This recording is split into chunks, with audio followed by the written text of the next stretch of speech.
कहते हैं जहाँ चाह वहाँ राह।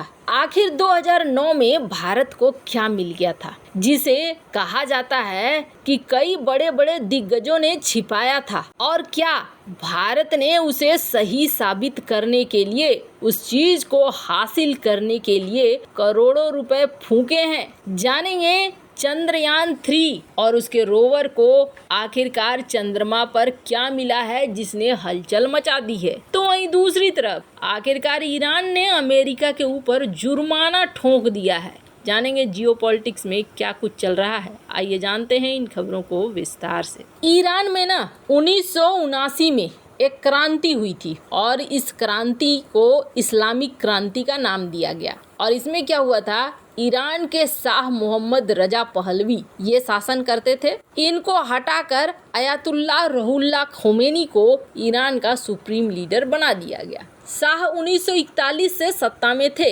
लेकिन धीरे धीरे धार्मिक नेताओं का विरोध इनको झेलना पड़ता था। शाह चाह रहे थे कि इस्लाम की भूमिका कम हो और ईरान की जो अपनी सभ्यता है, इनकी उपलब्धियां, ईरान एक मॉडर्न देश बने। इसके लिए शाह कदम उठा रहे थे। इससे वहाँ पे जो कट्टरपंथी नेता थे वो और चिढ़ गए, उन्हें अमेरिका का पिट्ठू कहने लगे। अयातुल्लाह खोमेनी भी शाह के सुधारों के खिलाफ था। इसी वजह से शाह ने उस वक्त पावर रहते हुए अयातुल्लाह खोमेनी को देश निकाला दे दिया। इसी बीच ईरान में असंतोष बढ़ने लगा और तब तो मामला और भड़क गया जब अयातुल्लाह के खिलाफ एक आपत्तिजनक कहानी छपी। लोग भड़क गए और 20 लाख लोग दिसंबर 1978 में शाह के खिलाफ प्रदर्शन करने के लिए एक चौक में जमा हो गए। और जब शाह ने सेना भेजी तो सेना ने कह दिया हम इस पर कार्रवाई नहीं करेंगे, जिसके बाद उसमें ईरान के प्रधानमंत्री डॉक्टर सपोर बख्तियार थे।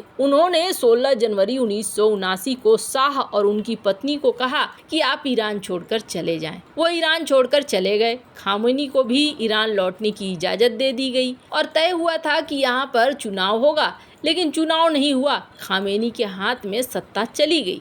इसके 1 से 1.5 साल बाद कहा जाता है कि कथित तौर पर अमेरिका ने यहाँ जो ईरान आरोप लगाता है फिर से तख्ता पलट करवाने की कोशिश की। ईरान की स्टेट मीडिया इरना के मुताबिक इनका उद्देश्य था देश भर में सैन्य ठिकानों पर कब्जा कर लेना। कई नेता भी थे ईरान के जिनको मिलाया गया। कहा जा रहा है कि पूर्व ईरानी वायुसेना कमांडर सईद मौद्दीन भी थे जो कहीं न कहीं इसमें शामिल थे। तो ऐसे में तख्ता पलट की कोशिश की गई और इस तख्ता पलट को हालांकि विफल कर दिया गया, पर इसमें बहुत सारे लोग मारे गए।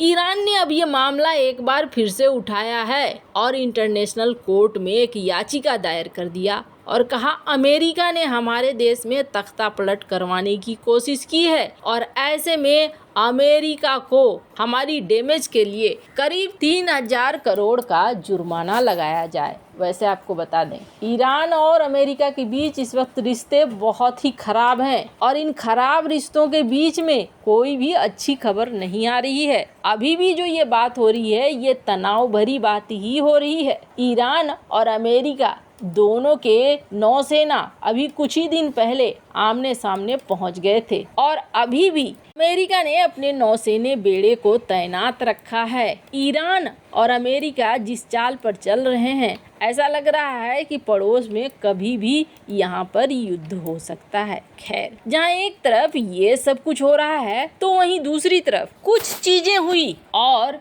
कुछ चीजें छिपाई गई। भारत ने बहुत पैसा खर्चा किया, ये किसी से छिपा हुआ नहीं है। जो चंद्रयान 2 का बजट था वो था 978 करोड़ का। 375 करोड़ रुपए 978 करोड़ में से खर्च किए गए थे अकेले को GSLV Mk3 रॉकेट बनाने के लिए। वो मिशन हमारा फेल हो गया, हमारा अच्छा खासा नुकसान हुआ। फिर भी हमने चंद्रयान 3 प्लान किया और चंद्रयान 3 600 करोड़ का था।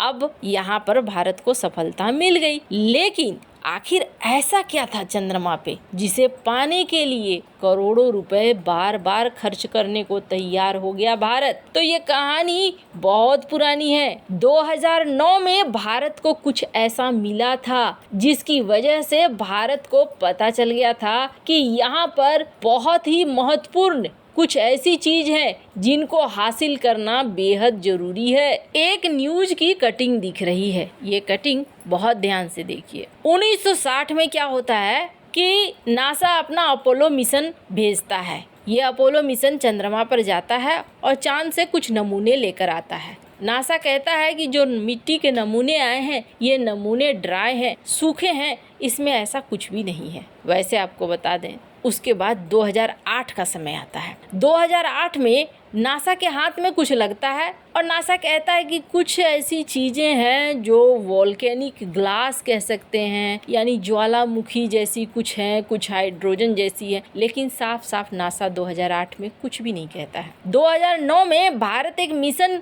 शुरू करता है, चंद्रयान 1, और नासा का एक इंस्ट्रूमेंट साथ लेकर जाता है कि हम देखना चाहते हैं चांद की सतह पे पानी है कि नहीं पानी है। और वहाँ से चिल्लाता हुआ भारत आता है, शायद पानी है, शायद पानी है, शायद पानी है। 2009 में ये एक बहुत बड़ा हंगामा हो जाता है कि भारत को वहाँ पर पानी जैसा कुछ दिखा है। पानी मतलब एक बहुत बड़ा खजाना, कैसे वो भी बताएंगे आपको। तब जब भारत ये बात कह देता है तो आरोप तो ये लगते हैं कि नासा को पता था, नासा को ये चीज पता था और नासा अपने डार्पा के साथ मिलकर अलग अलग मिशन बनाने की तैयारी में जुट गया था। किस तरीके से वहाँ हम अपना समाज बना सकते हैं, किस तरीके से बिजनेस फैला सकते हैं, डार्पा के साथ मिलकर नासा ये सब कुछ प्लान करने लगा था। आरोप लगता है कि नासा ने बहुत सारी बातें छिपाई। हालांकि कोई भी देश छिपाएगा, ऐसा नहीं है। अगर हमें ही कुछ अलग सा मिल जाएगा जो हमारे फायदे के लिए होगा तो उसे बता देने से फायदा क्या। पर यहाँ पर हुआ ये कि भारत ने जैसे बता दिया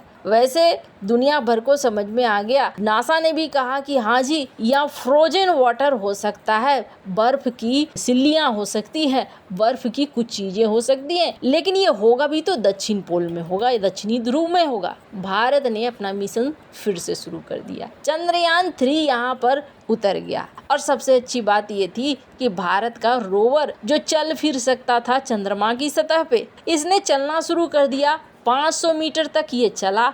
उसके बाद ये अपने साथ बहुत सारे पेलोड लेकर गया है। कहा जा रहा है कि 6 तरह के पेलोड चंद्रयान 3 के साथ में है, जो वहाँ पर अलग अलग चीज़ों की जांच कर सकते हैं, नमूनों की पहचान कर सकते हैं। अब यहाँ पर जब इन्होंने खुदाई करनी शुरू कर दी, रोवर ने एक छोटा सा ही गड्ढा खोदा था। कहा जा रहा है कि खुदाई में आश्चर्यजनक चीज ये निकली कि टेम्परेचर डाउन हो रहा है। जैसे जैसे खुदाई हो रही है वैसे वैसे टेम्परेचर डाउन हो रहा है, जिसका अर्थ ये हो रहा है कि यहाँ पर पानी बर्फ के रूप में मौजूद है। और ये सबसे बड़ी खुशखबरी है, यानी कि जिस चीज के लिए इतने समय से इंतजार कर रही थी दुनिया, वो यहाँ पर है। अब सवाल उठता है कि अच्छा पानी है तो क्या हो जाएगा? पानी है तो बहुत कुछ हो जाएगा। एनर्जी के लिए बहुत सारी समस्याएं खत्म हो जाएंगी। इसके अलावे जो पीने का पानी है उसके लिए भी सोचा जा सकेगा कि क्या वहाँ संभव है या फिर नहीं संभव है। खैर, इन सब मामले में आपकी क्या राय है, कमेंट कर जरूर बताएं। जल्द मिलते हैं अगली वीडियो में नई खबर के साथ।